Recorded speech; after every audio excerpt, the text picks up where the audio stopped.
host, Sean Aaron, and welcome to Dem Bois Podcast. This show is a platform where trans men of color voices can be amplified as we share our transitional stories and many other issues that are relatable to trans men of color in our existence. This show is not only to amplify our voices, but to raise awareness and conversation around our lived experiences.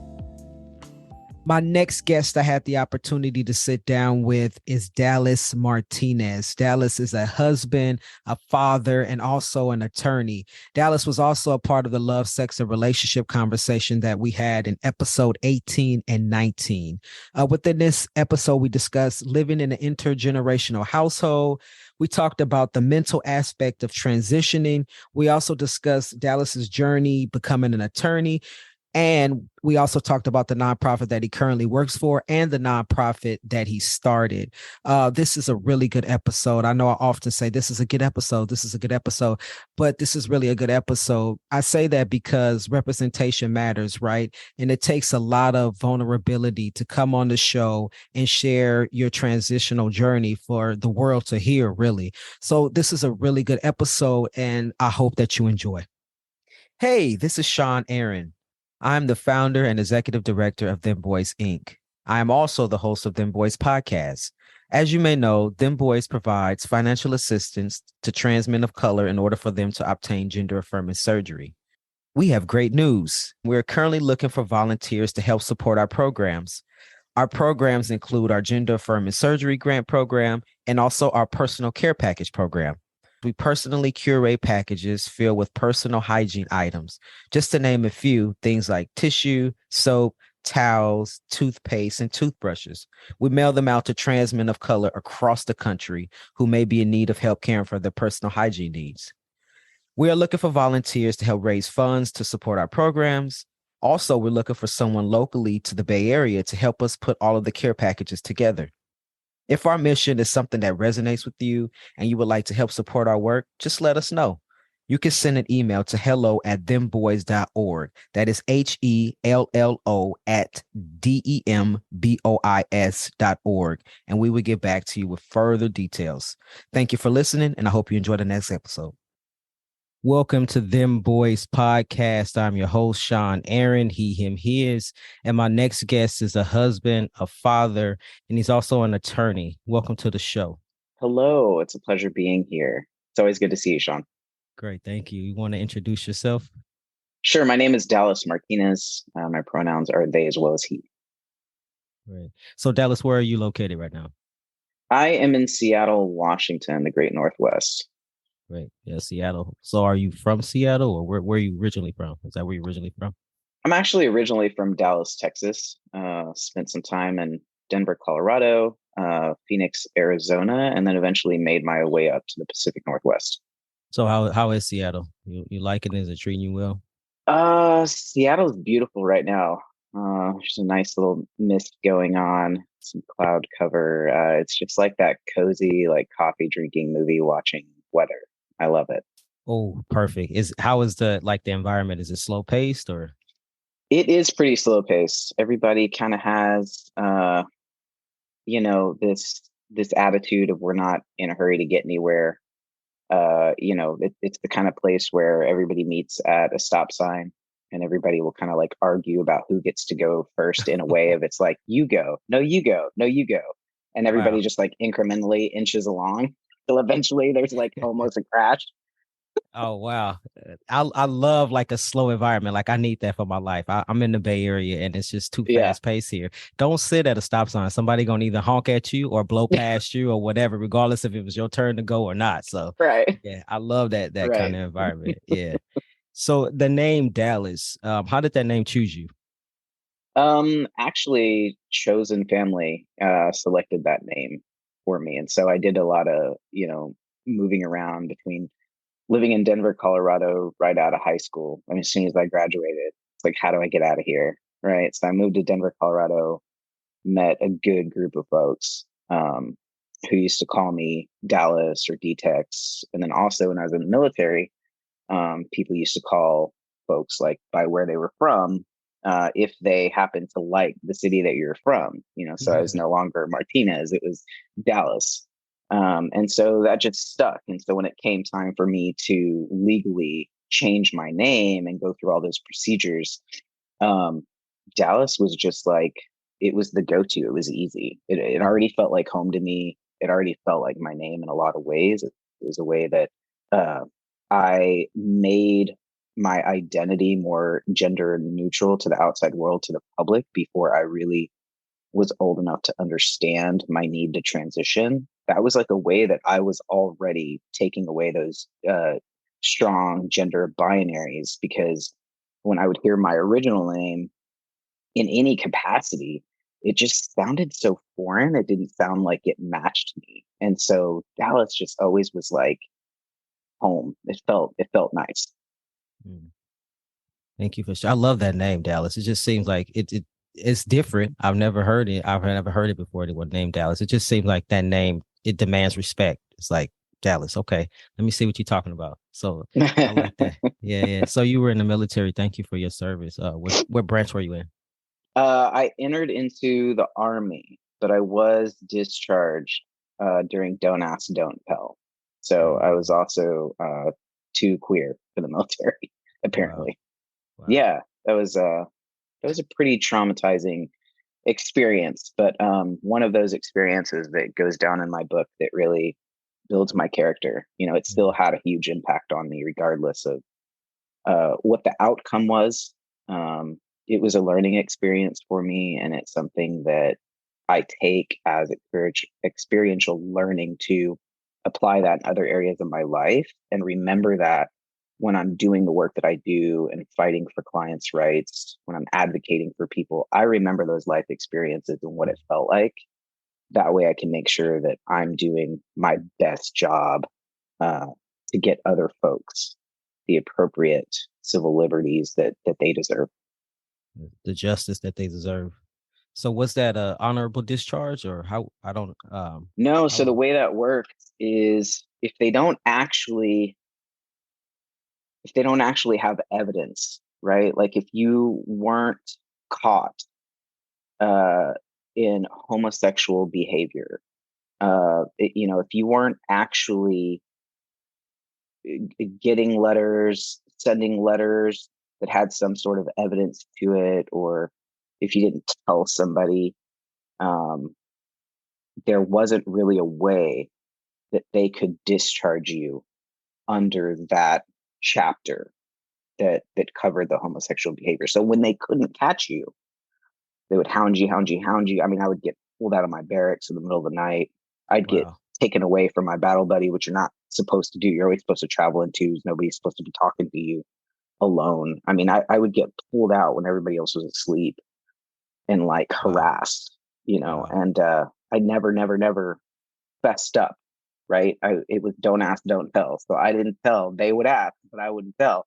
So in those situations, they would find another reason to discharge you. So if you look at my paperwork, my discharge paperwork, it's an uncharacterized discharge. That's It's, what I left with. That was my wow. prize, right? For Wow. going in honorably, for saying this is what I'm willing to do for you, for my community, for my country. This is what I'm willing to sacrifice, and you're kicking me out under these conditions, without any sort of behavior that was unbecoming. Without, I wasn't doing anything that would cause alarm to anybody. I wasn't harming anybody. Um, but nevertheless, they didn't like the way I appeared. They assumed what I was and who I was, and they were going to try to get it out of me. And when they didn't get it out of me, they didn't like that, and they ended up figuring out a way to discharge me. And so, yeah, it's listed as an uncharacterized discharge. It's horrible. Like that angers me really, and I'm sorry that happened Yeah, to you. You had to experience that, and for anybody who's listening or anybody who had to experience that, that's horrible. And I think I don't yeah, really understand the policy. Actually, don't ask, don't tell. You mind explaining exactly like what is the rule, like the verbiage that they use yeah, in that policy? yeah. So during that time, it was understood that you could enter into the military, if you were LGBTQ, you know, but they didn't want to hear about it. They didn't want to see about it. They didn't, they didn't want to know. So it was kind of one of those things where if this is what you are, keep it to yourself, right? So as everybody else around you is bringing their family with them, they're bringing their relationships with them, they're bringing their support. That's what's getting them through basic training, AIT, like, all these levels of just grueling punishment and training that you're going through away from your family while they're like breaking you down, right? And indoctrinating you. When you're queer going into the military, but at least at that time, you were doing it alone. You didn't get to have pictures. You didn't get to have letters from your loved ones unless they were like coded. When you phoned home, you had to make sure nobody was around you if you were phoning your partner, your loved ones, because if you got caught, that was enough for them to bring you to command. And if somebody suspected that you were, engaging in homosexual activities, what they called it, you would get brought to your command.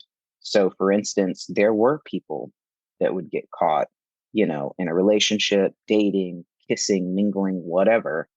And they would get that discharge, and with that label on it, that it was for, homosexual activity. It's not something that goes over well in the future when you have to show paperwork, your military status, and it shows that you were discharged for something less than honorable. That doesn't go over well.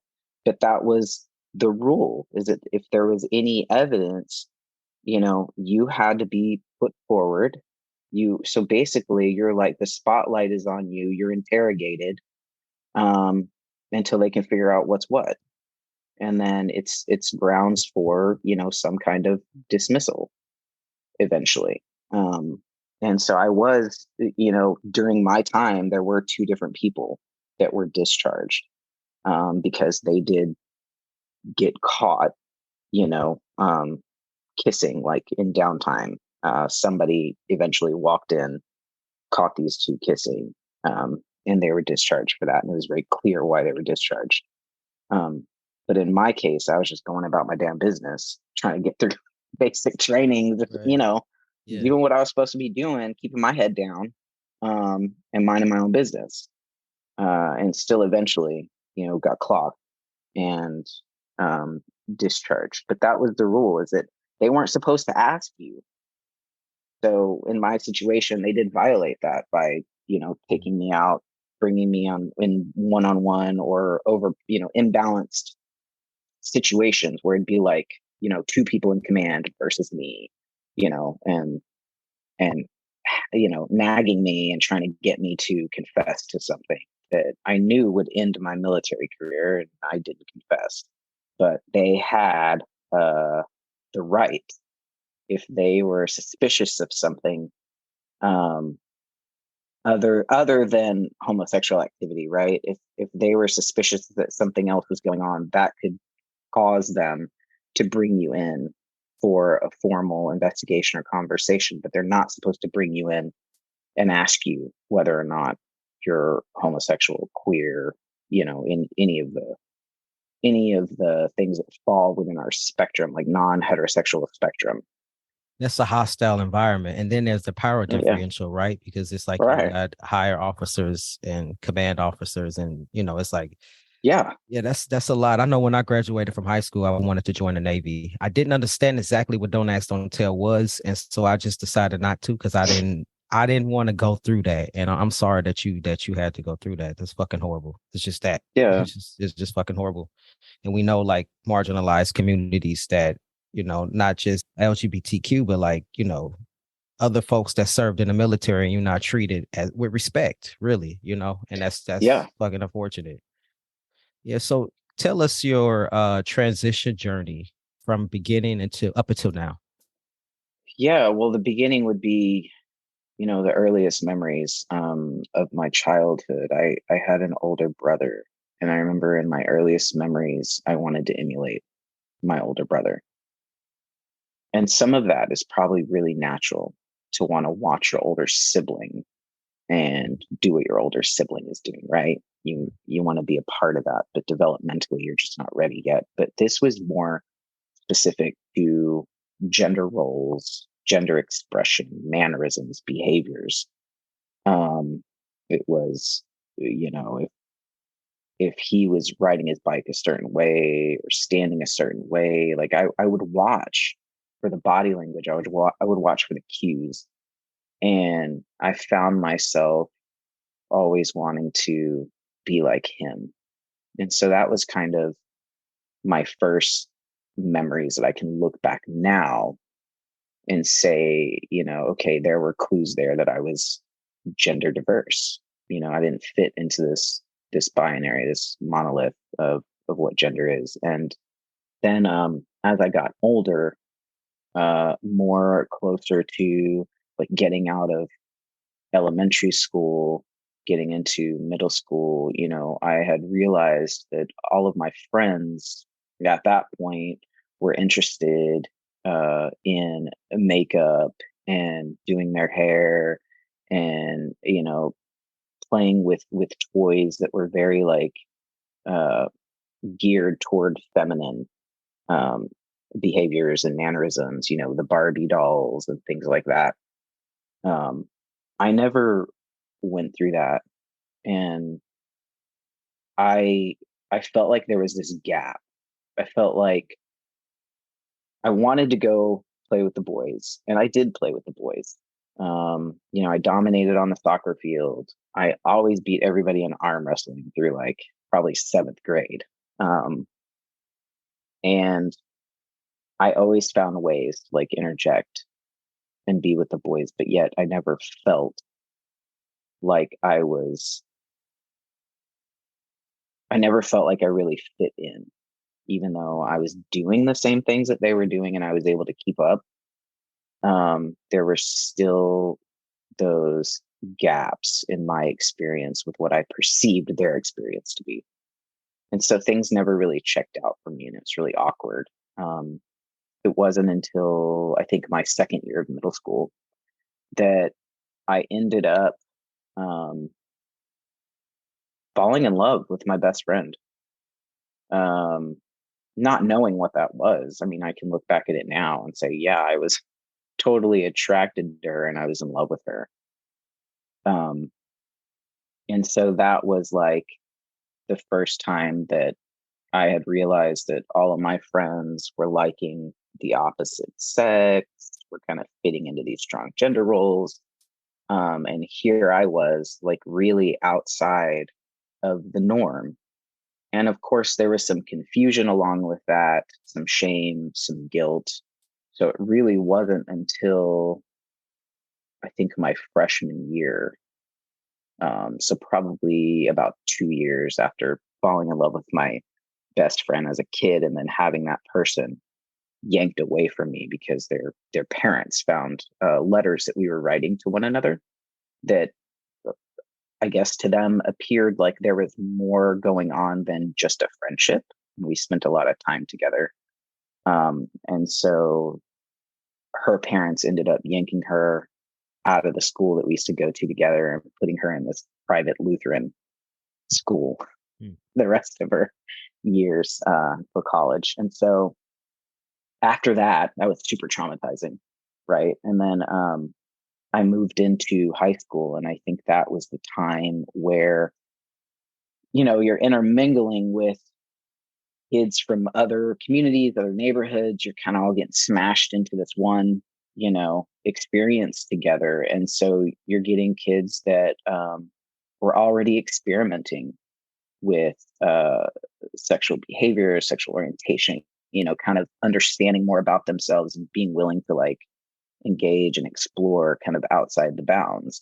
And that's when I met my first girlfriend, who was like on the cheerleading squad, was like, Miss Popular. She had such a high ranking at that school already. She was older than me, that she kind of had this attitude of like, I do whatever the fuck I want, and so I took that and it was like, well, let me ride those coattails because I'm still trying to figure it out, right? Like I'm still trying to gain that confidence to just live outside of the norms. Let me follow this chick because she seems to know what she's doing, or at least, she doesn't care what people think enough to where she can explore and try to figure it out. And so I dated her for a couple of years, and that was a lot of fun. I learned a lot about myself, and I had the confidence to finally, well, and also with the help of some elder queer mentors, I had the wherewithal, the knowledge, the support, and the confidence to come out to my parents. And so that's when I came out to my parents. So that was kind of the first stage of transitioning. Was, first I was put in this box of just being a lesbian, because I was still identifying as female, and everybody still perceived me as female. Although, since a little kid, I was always misgendered. Even at 4, 5, 6 years old, people would look at me and think that's a boy. So it was a really strange combination, because even though I went by a certain name, people identified me when I checked into places, had to fill out paperwork. I was female. My parents always introduced me, this is our little girl.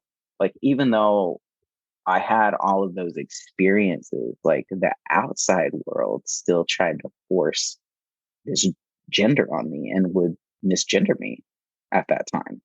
Always he, him. Oh, your little boy's so cute. With your little boy like a kid's menu, like all that stuff. That's the way I moved through the world, was already being perceived as masculine. And so there was several layers of confusion when I moved beyond just being this like butch mask lesbian, through, hey, I think I want to take some steps to have my body match the way that I feel. I want to be more authentic to what like my internal experience is, and really explore this idea of how the world is already perceiving me. Like, what if we married those things and got closer to all of that? And so during the pandemic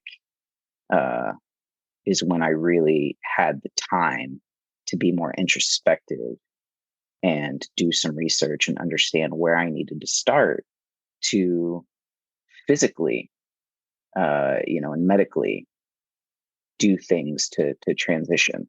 And so, the first thing that I did was talk to my therapist about kind of the history, everything building up and leading up to this, and just getting an outside perspective. What do you think about that? Like, what do you think about everything that I'm telling you? Like, does this resonate with you? Like, have you heard of similar stories? Like, what has been your experience?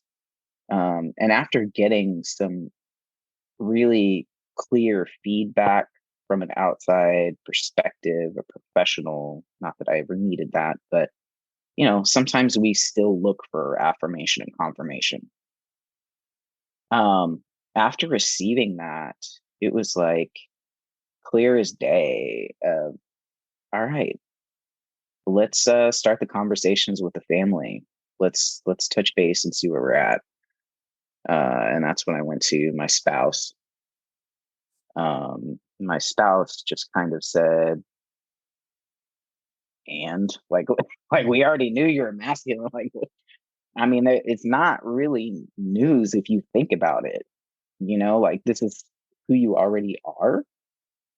And then she said, now, if you told me that you wanted to like put on high heels and wear my clothes and like grow your hair out, she's like, I might want to pry into that a little bit more. Like, we might want to discuss that a little bit. And she's like, the fact that you just want to be more true and experience that external match for yourself to what you're already feeling internally, that sounds very logical and reasonable. Like, what do we need to do to get you there? And we started reaching out to doctors. First thing I did was find a queer-centric doctor, a doctor who's experienced in transgender healthcare.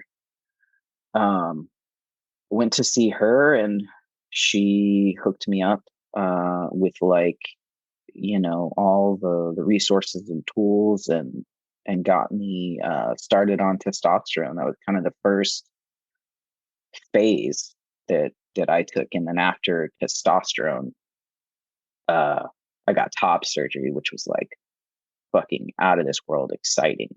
I can't tell you the amount of resolution that brought me from years and years and years, strapping, my chest down, not wanting to be, out in public with my shirt off. Like, how many swimming pool and beach experiences were just absolutely maddening.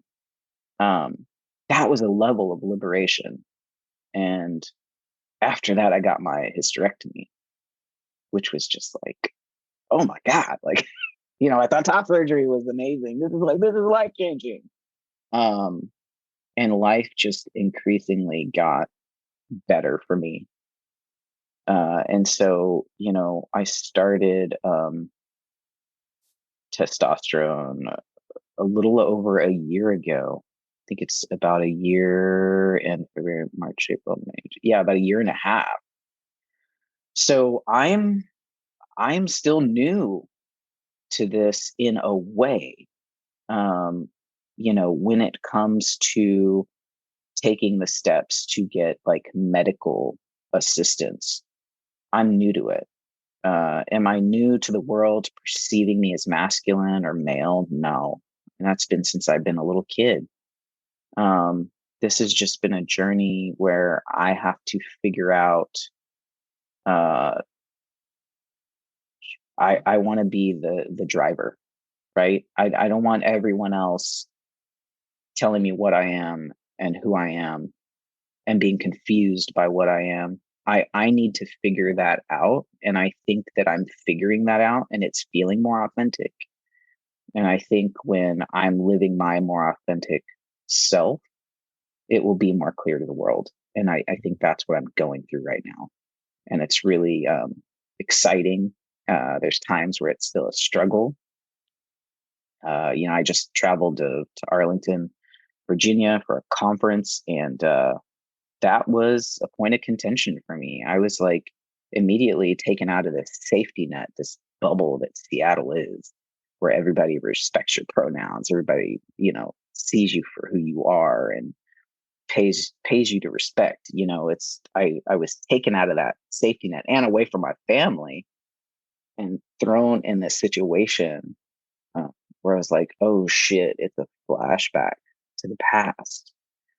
Like, folks are still misgendering people. Nobody cares anything about like bathroom equity. Like, there's no unisex restrooms. Like, it's just, it felt a lot like going back into my pre-transition days, where I was struggling, where I was getting, I was at this conference and in this city and like getting pulled out of restrooms again, getting harassed, getting misgendered. And that was a difficult place to be. So there's still those ups and downs, right? Like I am still transitioning. It's ever evolving.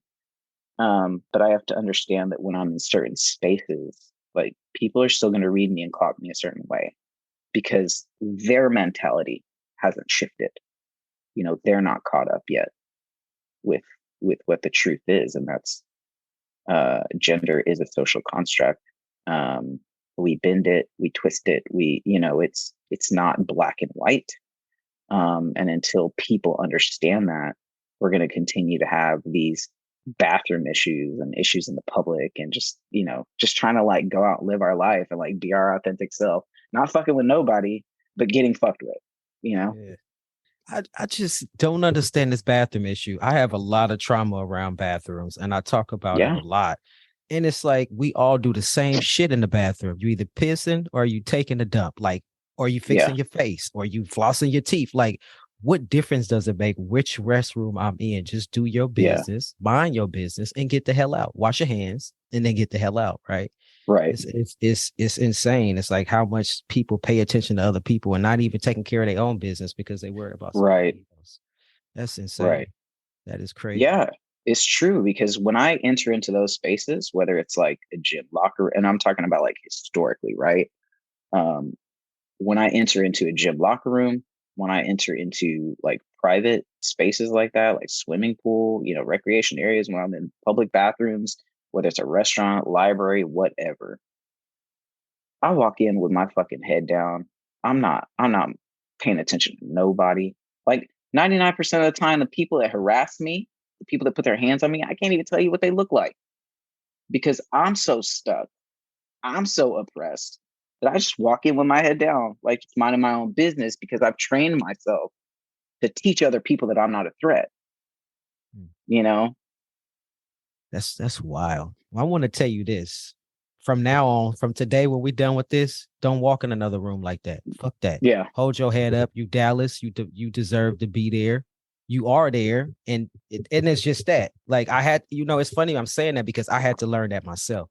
And it's Yeah. how we're socialized also, right? It's like, okay, you socialize as this other gender. So that's how it is. It's like, okay, don't speak too much, don't act like you're too smart, Right. keep your head down, don't disagree and all of these things. And so we take that with us as adults, regardless of the transition or not, right? It's like how we were socialized as younger folks, or as supposed to be in this gender that we, what I mean? So it's like, don't do that no more. I know Yeah. it's hard, but it takes time though. Actually, it really takes time, and it takes comfortability because you're out of a zone that you're not familiar with. So especially with restrooms, that took a minute for me Yeah. to get used to using a restroom that I wasn't used to, that smelled different, that looked different, that had less stalls, that it's like it's the people in there act differently. So Yeah. people act differently in both of the restrooms. So it's like getting used to that. So it definitely does take a lot of time. But hold your head high and just know that you deserve to be there and you deserve respect. And don't put your fucking hands on me. That's just it. Yeah. Don't. Yeah. Yeah. Hey, this is Sean Aaron, the host of Dem Bois Podcast. Are you enjoying the podcast so far? Great. I'm glad that you are. Would you consider donating today to help support the continuation of this podcast? As you know, this podcast aims to serve as a platform to highlight and amplify the voices of trans men of color and share our transition stories. The podcast not only aims to amplify trans men of color voices, but it also raises awareness around our lived experiences. You would like to donate? Where can you donate? Great. I'm glad that you asked. Link in our description will take you directly to Network for Good, whom we've partnered with in order to collect donations for the podcast. Or you can visit our website. On the website, click the donate button, and from there, you are able to donate directly to the podcast. All donations are tax deductible. What does the donations go to? Oh, I'm glad that you asked. Your donation will help to support our production costs. We are working with Jasmine from Pink Lady Productions that brings you this awesome content. And also, we pay our guests an honorarium. Pay our guests an honorarium? Yes, we do. Why? Because as trans men of color, we would like to support and uplift each other and honor the time that's given out to come here and share their stories. So if you love this podcast, share and donate. See you on the next episode. Take care. You talked about, so you went from high school up until now. And I think a lot of times people, when we talk about gender, we talk about, hey, I wanted to transition. A lot of times it's based on one's sexuality. It's like, okay, I knew since I was young, I was a lesbian. And so this is just, it just fits. Right. But I'm interested to know, um, outside of just identifying as a lesbian, like when you decided to transition, how did you feel? Like what inside of you was like, this is who I am this, outside of just a sexual orientation or who you were attracted to, but within yourself, like how did that feel for you? Well, I mean, there were definitely other things that I experienced. I mean, there were things like about my body that didn't appear the way that I felt they needed to be. So I've always been like a short, stout, uh, muscular person. And I don't know how much of that I'm genetically inclined to have versus how much of that I made sure that I had because of me wanting to look a certain way, me wanting to sculpt my body into something that was at least in my control, right? Like I couldn't, take pieces off and rearrange things and do it in other ways. Um, and because I couldn't do that, there were things that I did, there were modifications that I made to my body on my own that I felt were within my control. And so if that meant all the girls are plucking their eyebrows and arching their eyebrows, that meant I wasn't going to do that. If it was all the girls want to have long hair and worry about what, how curly it was, or putting in braids, or, whatever, like I wasn't concerned with that. I'm going to rock short hair. Girls wanted to accentuate certain body parts, right? Like I remember they were like, my friends would want to wear like certain jeans because it would make, the ass pop, or like, want to make it look like they got a little thin waist or whatever. Not me. I'm like, I'm gonna throw on some baggy pants, I'm gonna hide all those curves. And I'm gonna do whatever I can to like strap my chest down. Like I don't want to accentuate like the tissue. Like I'm trying to hide that, you know? And so I remember those things, and I remember that they weren't just about aesthetics. It wasn't just about like a cosmetic appeal. It wasn't like, oh, what's the newest thing trending, right? Whereas for some people, when they're thinking about their look, it's what's trending. You can like go back in phases.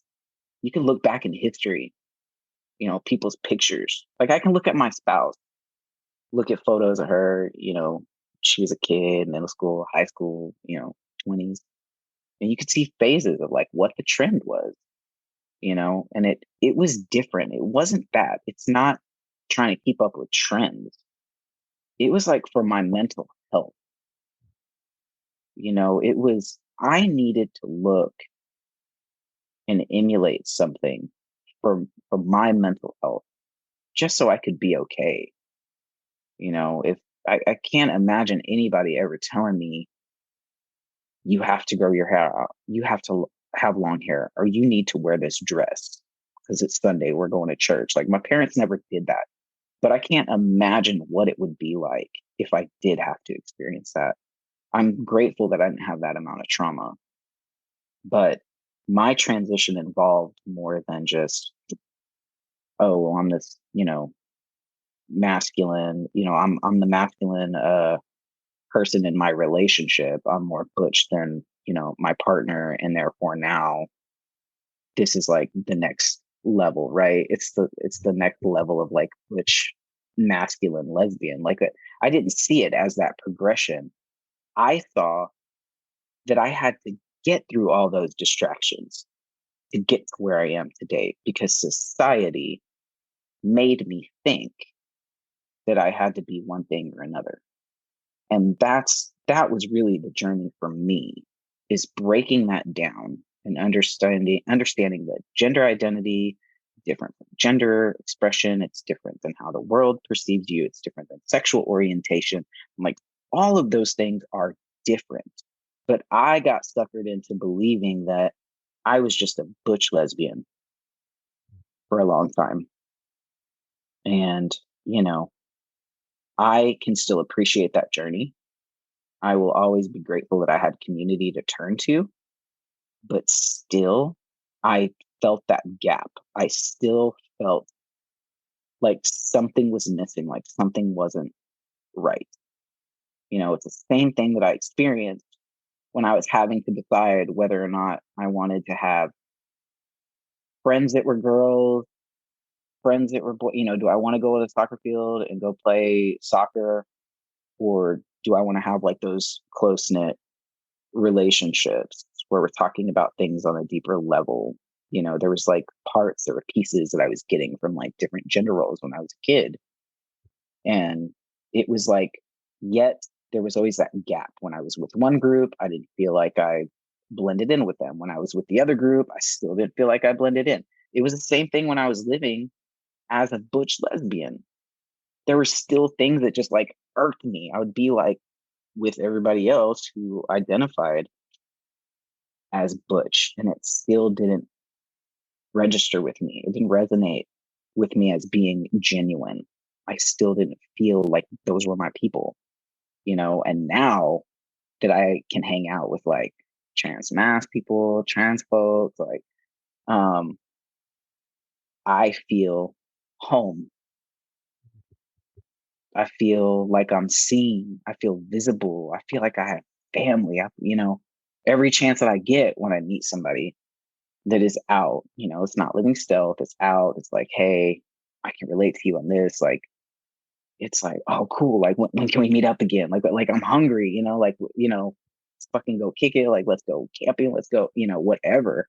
Like, let's have our families meet. I'm so ready to like invite people to the table because it's been so long that I've been without that. Mhm. You felt like you belong. It's like you can relate. Their personality resonates with you. Yeah. Yeah. So you currently live in an intergenerational household, correct? So Yeah. how has that been? And so you're with the partner. You've been with your partner for a long time. You also are a father. You have children. And so how did your transition pan out within your household, within the generations of family members?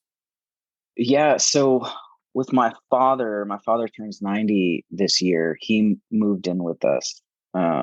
He moved from Dallas, Texas, moved in with my family to age in place with us. And, you know, he's in the beginning stages of dementia.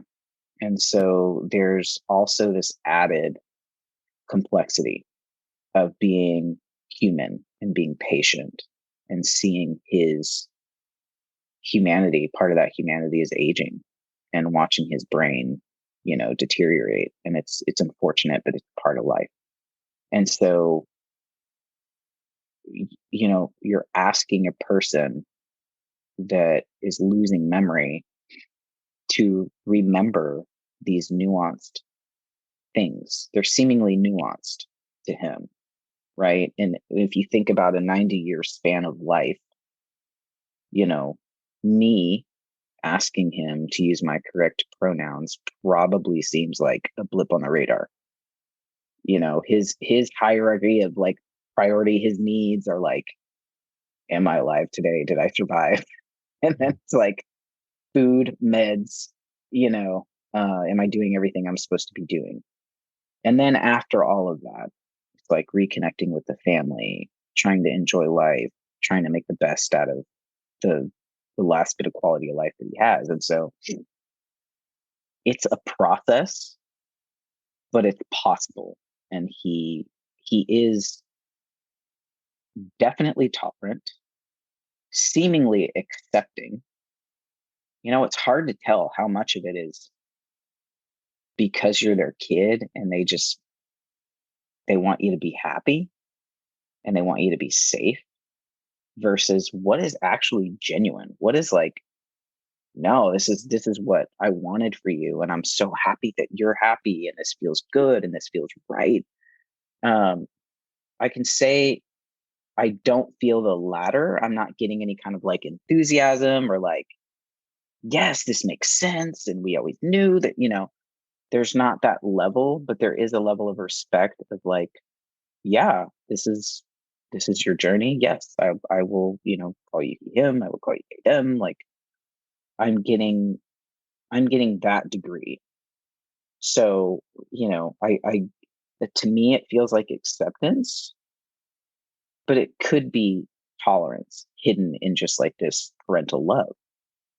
There's a lot of things that my kid does where I'm not necessarily happy about what he's choosing to do, but I got to have his back. I'm going to support him. If he goes out and tells me tomorrow, hey, I want to go sign up for football, I'm not going to be excited about that. But I'm going to be like, what can we do to get you ready, son? What do you feel like you need from me? So I think that there is that careful balance. And I don't know if it's necessary for me to gauge that about a 90-year-old man. Like, does it fucking matter at this point? Like, I'm living my best life. I'm safe in my house. He's not causing me any harm. And I'm enjoying his presence. I'm enjoying the fact that he can be here in the same household. There's a, 90-year span between it's our 6-month-old and then our 90-year-old. And so that's pretty amazing to be able to have that. That's pretty valuable to have that experience. And I think that's overall the best part about this. I think that my transition, honestly, in a lot of ways, it just feels like this small factor of his 90-year life. So do you think you will have closure, not knowing either way, like not knowing if it's just wrapped in his parental love, or what if he never says, you know what, I knew this and I'm so proud of you living your truth? If that never happened, do you still think you will have closure? I think with a lot of therapy, yes. Yes, therapy. Yes. I talk about that a lot. Yes. I mean, I started it before he came. Like,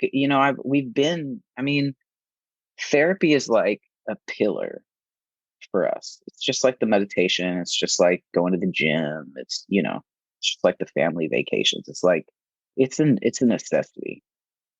And so we were already engaging in the preparation of him coming over before he came. We had about a 2-month heads up that this was going to happen. So it wasn't a lot, but it allowed us to get started, and then it just continued, right? And that's one of the things that I've been working on, is letting go of the expectation. I may never get that, and being okay with that. And so, do I think I'll be okay? Yeah. Like, I've been conditioning for this, but that's what I think. There's what I think, and then there's the reality, right? Like, I won't know until that day comes, but I'm training for it. Best believe I'm training for it. So what advice would you give someone if they like, you know what, my dad is in 90, but my parent is 60, or my parent is, I don't know, 45? What advice would you give to like having that closure, regardless if your parent accepts you or not, or regardless if you ever get what you need from your parent as far as love and acceptance for your gender identity? Like, what would be your advice? Yeah, I would say seek mentorship and guidance from the people that you will get it from, right? Like, if you're not automatically getting those needs met from the people that gave you life, from the people that chose to select you as children, whatever capacity that was, or as caregiver, like, if you're not getting it from those people, seek out people that will give it to you in a healthy, non-toxic way. The mentors, the elders, the aging folks in your communities. There's people out there that will love and accept you, that will give you, that kind of praise and adoration. And so that's, I think, the first step, because the need does need to be fulfilled. Otherwise, we're going to start trying to get it from other areas that aren't great, right? That are unhealthy. That's what's going to attract us to those unhealthy relationships. Then I would say, prioritize how important it is to you on a hierarchy, of things that are important to you, things that you need to have fulfilled. And this is what I had to do for myself. Put things in perspective. How important is this to you in comparison to other things that you have or that you're trying to attain? And how much of it, how much energy, how much effort, how much emotional capacity and labor is it going to take for you to get this? So is it a value add? Or at that point, are you reducing yourself so much to the point where it's a loss for you to try to chase this? Because if it doesn't balance out, then like me, you might have to modify your expectations of people, even the people that gave you life, right? Even the people that raised you. You might have to change your perspective and just be okay with a modified version of what you thought you were going to get. Because I can chase my dad's pride for the rest of my life. I can chase wanting his adoration, his approval. How many years of my life am I going to waste? How much energy am I going to waste when I could have been putting that energy into some place that was going to be reciprocal, that was going to be mutually beneficial? And so that's what I would say. I love that. That is some really good advice. I love that. And so let's talk about you as in your career. You are a very accomplished person. So you are an attorney. Yes. Amongst other things. Yeah, that's one of my titles. One of your titles. And so when we say attorney, lawyer, people use that interchangeably. Is there a difference between the two? No. Counsel, attorney, lawyer. Yeah, whatever. Asshole. Whatever you want to call it. All right. Speak more about that. Speak more about your career as an attorney and actually who you work for and what you do. Yeah. So my journey came about from actually failing at law enforcement. I started out getting kicked out of the military, right? So what was the next thing? Is what was going to be an organization, what was going to provide structure, what was going to give me the discipline that I thought that I needed at that time, what was going to get me, to the next socioeconomic scale without a degree. And that was law enforcement, right? Law enforcement will take anybody, really. I mean, you got to pass a certain level. Well, I know your story, but I'm being sarcastic. Yeah, I know what you mean. That's why I laugh. Yeah. Yeah. Yeah. So you don't have to have a college degree for most departments. Every now and then you'll find one that'll ask for one. But it was like, what can I do aside from the military? So I went into law enforcement. In law enforcement, I experienced the homophobia, the transphobia, the racism. I saw people getting their ass beat, called all different kinds of names outside of their name. And that's when that forced me to choose sides. Like you're putting me in this predicament. You're dehumanizing people. You are violating people. Now you're causing me to choose sides, right? And so then I was having to file complaints and grievances against my own officers. Well, that didn't go over well because, as it turns out, when you're law enforcement, you kind of need your siblings to back you up in situations. Save your and life. So, yeah. And so, if you burn those bridges, you're fucked. And so I got to a point where I was being called into court to be, give witness testimony, enter into derogatories and interviews and things against my own officers. So that put me in a bind where I found out this is unsafe for me at this point. I can't do this. So that's when that career choice came to a halt. And I said, what am I going to do? I love the law. I love being in court. All the other officers, they hated going to court. I loved going to court. I was like, well, let me look into this law school business. I was so naive because I'm like, here I am right out of high school, went through the career path, didn't have no kind of college education. Right. So I had to start with undergrad, right? And even that seemed daunting. I was like, well, what can I do? And, my spouse, I'm still married to her today. My spouse just said, whatever it is you want to do, I got your back. Let's start out small. Let's get you into community college. And so I went into community college, got my associate's degree in a year, had my GPA to a point where I could go to my local university and apply for scholarships and grants based off of the resume that I had built for myself in community college, because they want local people, right? Elevating local people, and getting them into their pipeline. And so I did that. I went undergrad, graduated, then got into law school, graduated law school, took the bar. And after I took the bar, it was like, well, what can I do? I want to do nonprofit work. I want to be an advocate. I want to be an attorney that is helping people that are experiencing marginalization, much like the marginalization that I've felt my entire life. I want to help those people. And it was that with the balance of, yeah, but I got all this criminal law experience. I'm going to start somewhere where I already kind of know the landscape. I already got some confidence, some knowledge built up. Let me start there, and then I'll branch out, see what else I can get into.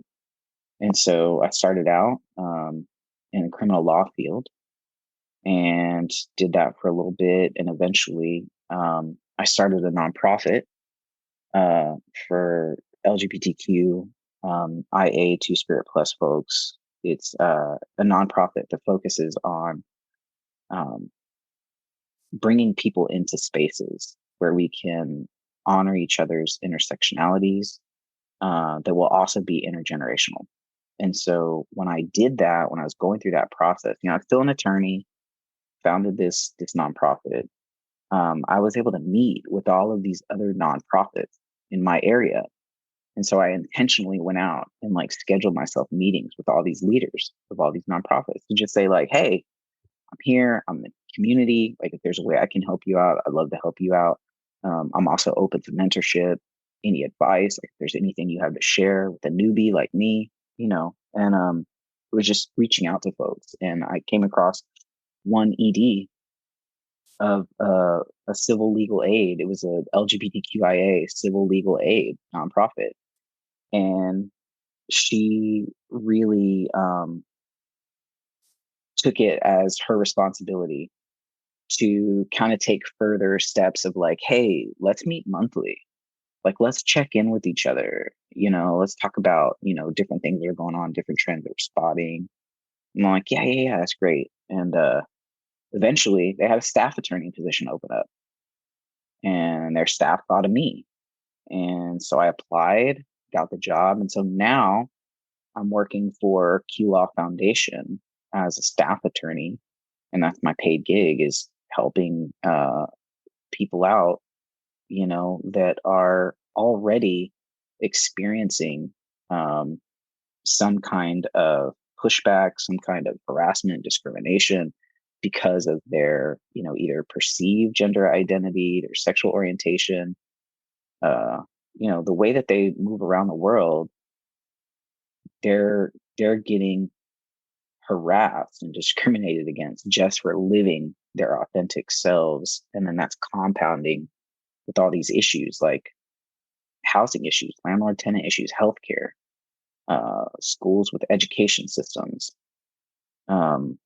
Sometimes it intersects with somebody's disability, race, so you're having, all these different intersecting layers of complexity that are getting intertwined with these basic legal issues that we see every day. Maybe it's family matters, maybe it's an issue with the neighbor. But people don't understand how you can take a regular, stressful, straining legal issue, right? On base level, it's a pain in the ass already. But then you add on the fact that you now have these identities. And that just makes it worse.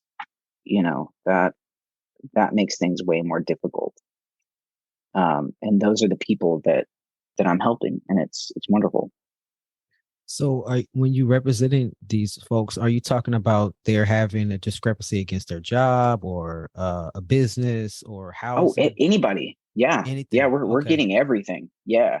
Okay. Yeah. So we're a civil legal aid nonprofit, and we take clients that are coming to us for all kinds of situations. So is this just in Seattle, or is it across the country, or how does that work? It's Washington. It's the state of Washington right State of now. Washington. Got you. Yeah.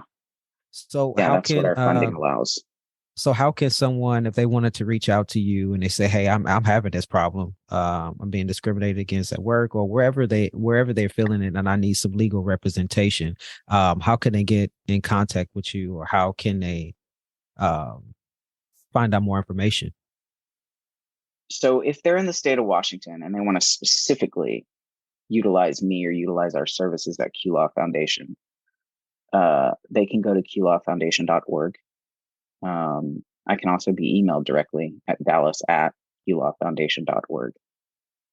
If they want to come to me outside of those limitations of that nonprofit organization, my personal email is iamdallasmartinez@gmail.com. And then if they're looking for some kind of legal representation outside of the bounds of Washington, they can turn to their local civil legal aid nonprofit and see what kind of pro bono attorneys are available. Every state has a council of pro bono attorneys. I didn't know that. So what about your nonprofit? How could folks get more information about that? So that's spectrumresourcecenter.org. So you can, either Google Spectrum Resource Center in Seattle, or you can just go directly to spectrumresourcecenter.org. And you can read up all about us and see what's going on. We're on Instagram and Facebook. I'm gonna make sure that we have that information in the show notes. So if anyone wants to check that out, that they can.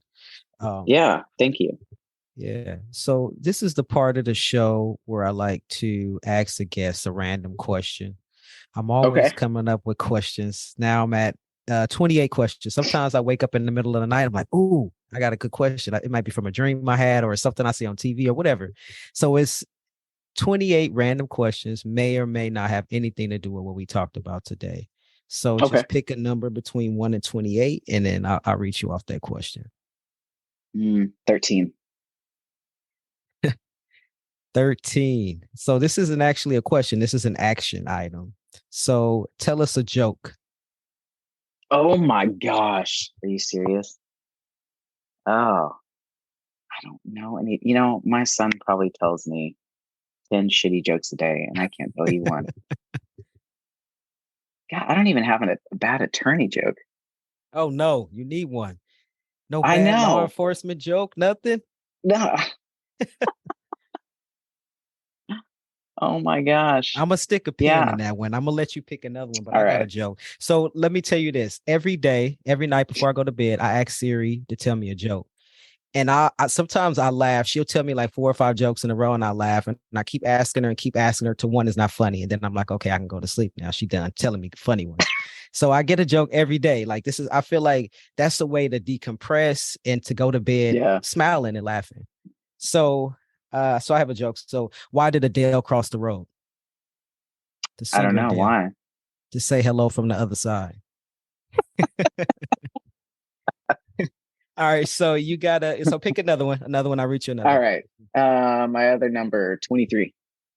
23. Oh, this is not fair. You kind of talked about this. What is your nickname, or what was your nickname as a kid? See, you picking. Let's pick another one, because you already said Dallas, right? Or is it something else? All right. I mean, my spouse calls me Camel. Camel. This is gonna be your question then. I want to know more about that. Why is that? Because I drink hella water. And so she seems to think that I store water in my body like a camel. That's funny. When I was a kid, I actually had a bad nickname and I didn't like it, actually. But when I was a kid, my nickname was Rainbow Bright. I hated that. I got teased because my mom used to make my clothes. And so she made me an outfit that was purple, but the shades of purple from the pants and the shirt were different. She ran out of material. So she needed another, And so I went to school. I thought I was the shit. I'm like, this is my outfit. I like this color. My mom made this specifically for me from her pattern. Yeah. And I love it. And I got teased and they called me Rainbow Bright. Never wore the outfit again. Broke my heart. But yeah. Anyway. I'm sorry to hear that. But look at your innovative mom. Yeah.